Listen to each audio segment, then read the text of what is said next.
débile, ganache, idiot, corneau, ramolli, abruti, sombre buse. Les adjectifs défilent comme une arlésienne infinie, comme un écho rutilant, comme un acouphène indicible. L'enfant retourne dans sa chambre. Ignorant, andouille, cornichon, balourd. Il ferme la porte de son royaume de 6 mètres carrés, s'assoit sur son trône Conforama, stylo à la main en guise de sceptre. Il enlève son bonnet d'âne, le remplace par une couronne aussi fastueuse qu'imaginaire.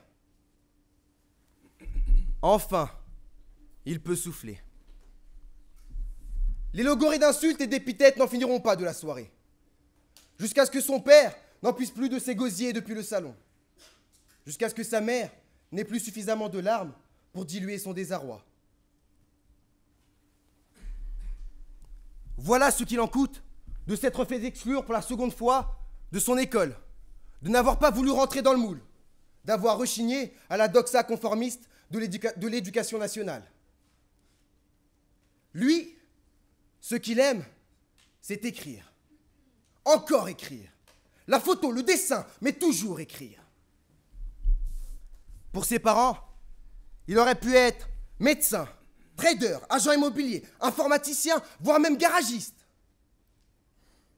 Ou, en désespoir de cause, avocat.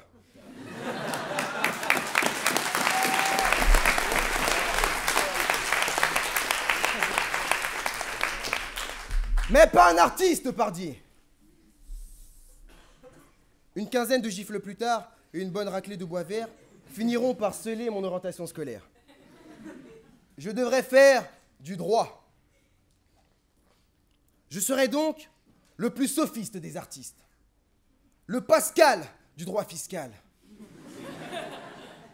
Ou plutôt, l'Aimé Césaire du droit des affaires.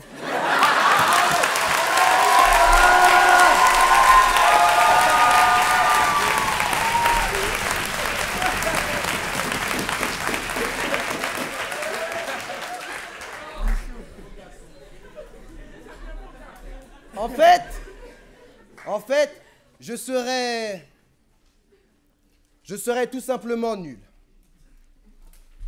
L'avocat le plus nul du Far West, de la jungle ou de la Seine-Saint-Denis. C'est Solon. Sans vouloir faire de l'émotion à bon compte, je sais pertinemment que je n'appartiendrai jamais à la crème de la crème des avocats, à ces juges du bon goût que sont nos hôtes, à cette paroisse de l'éloquence incestueuse que constitue la conférence du stage. Mais sommes-nous si certains que les avocats de la ville lumière éclipsent pour autant le rayonnement divin des juristes de Saint-Denis? Alors bien sûr, ce soir, ils vont jouer de leur grosse voix, flegmatique, goguenard, viril. Ils vont jouer à celui qui a la plus grande. Mais ne te laisse pas avoir, peuple de Paris 8. La bite ne fait pas le moine.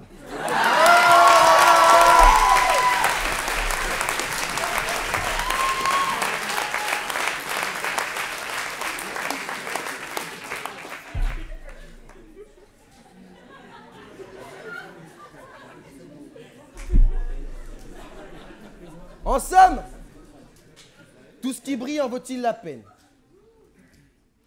En droit comme ailleurs, mesdames et messieurs, bien mal appris celui qui n'est guidé, bien mal appris celui qui...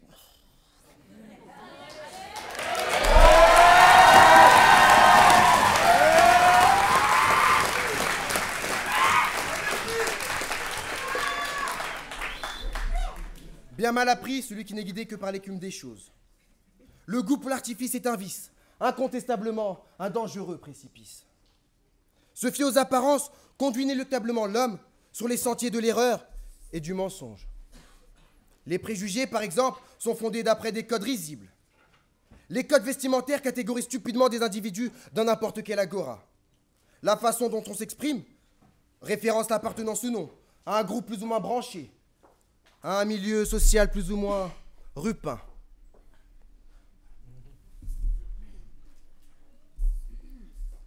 Samedi soir, à Saint-Germain-des-Prés, dans un bar de poètes intellectuels où mes camarades philosophes et moi-même aimons souvent trinquer, un verre en l'honneur de Sartre, j'ai rencontré une somptueuse créature.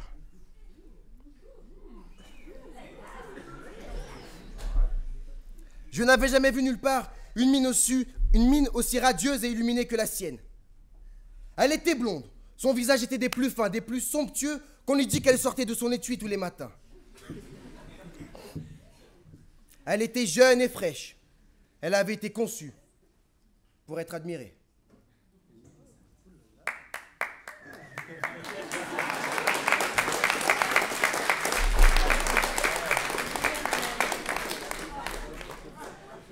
Je m'approchais donc avec la grâce d'un Aldo Macchione, déroulant tel un pan toute la roue de ma fortune, entamant une parade nuptiale digne des plus grands documentaires diffusés sur Arte.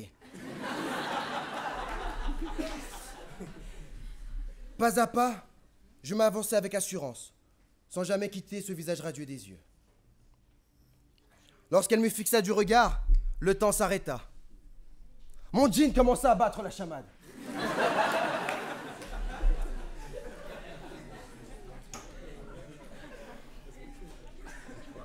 Sans mot dire, elle me fit un signe qui indiquait manifestement sa volonté d'aller philosopher avec moi dans les water closets. Elle me prit par la main et je fus immédiatement surpris par le contraste entre la volupté de sa silhouette et les mains de maçon portugais qu'elle avait.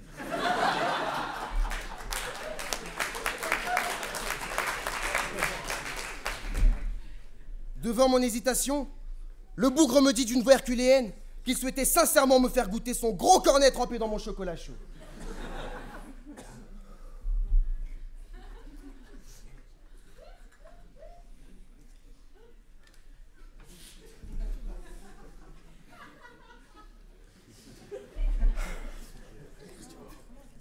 La ville lumière ne brille qu'en apparence. Dans le fond, elle n'est que le repère du vice et de la perdition. Je suis donc rentré chez moi, seul.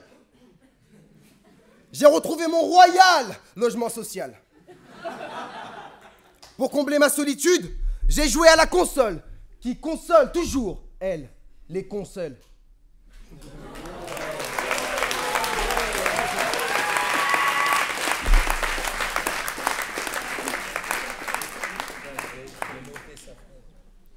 Je suis retourné dans ma chambre, et là, je me suis allègrement soulagé devant le poster de la princesse de mes rêves, Laïla Bekti.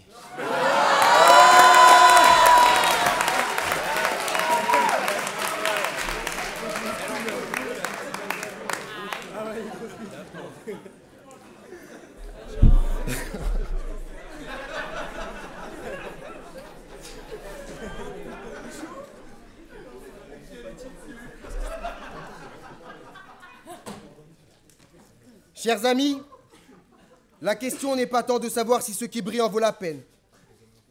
Nous devons surtout nous demander si ce qui n'en vaut pas la peine peut briller. Je vais prêcher pour ma paroisse.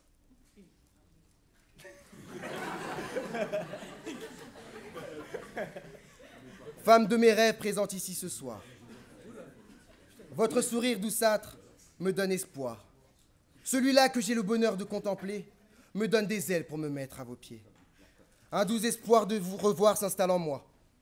Suis-je fou? Suis-je transi? Ma mémoire, ma raison déchoit.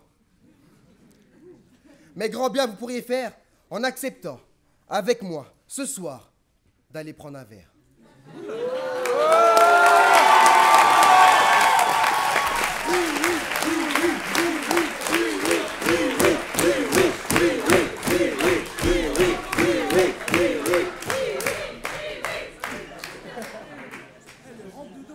Mais ma requête ne serait sûrement pas trouvée grâce à vos yeux, si toutefois je vous disais plutôt...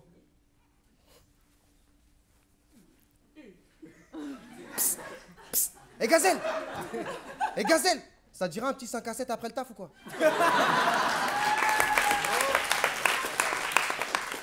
Je te jure, je suis grave chaud là pour me la jouer, Zarma romantique avec Watt. Fais péter ton 06, direct on s'attrape.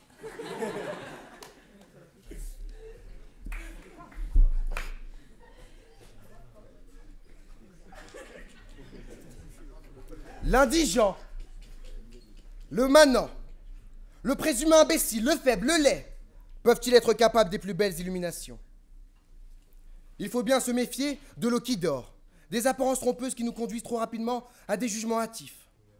Car le génie, le talent qui sommeille en chacun d'entre nous peut prendre bien des formes. On peut être mauvais étudiant en droit et un bon sportif, comme on peut être mauvais en tout et tout simplement être un bon fils. Les jugements de valeur et les préjugés pullulent dans notre société, cela que l'on soit ici ou de l'autre côté du périph'.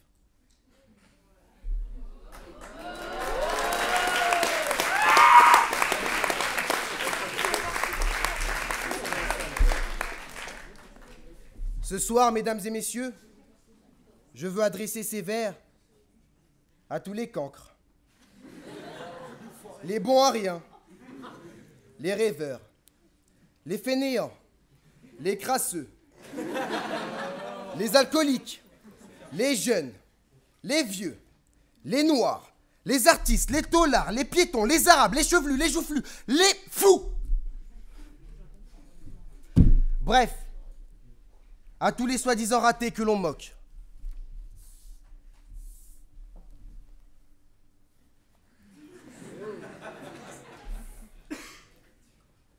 Si tu peux supporter d'entendre tes paroles travesties par des gueux pour exciter des sots, et d'entendre mentir sur toi les bouches folles, sans mentir toi-même d'un seul mot. Si tu peux rencontrer triomphe après défaite et recevoir ces deux menteurs d'un même front. Si tu peux conserver ton courage et ta tête quand tous les autres la perdront. Les ministres des belles choses pourront alors dire ce qu'ils voudront. Nous n'en serons pas moins des hommes. Mais, avant de rendre la parole, c'est à vous, Leïla, que je souhaiterais m'adresser.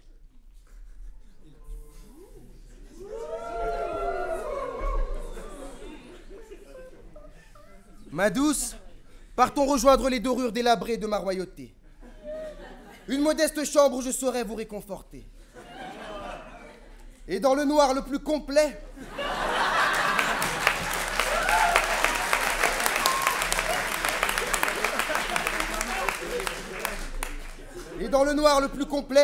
nous verrons alors si vous saurez vous donner la peine de briller.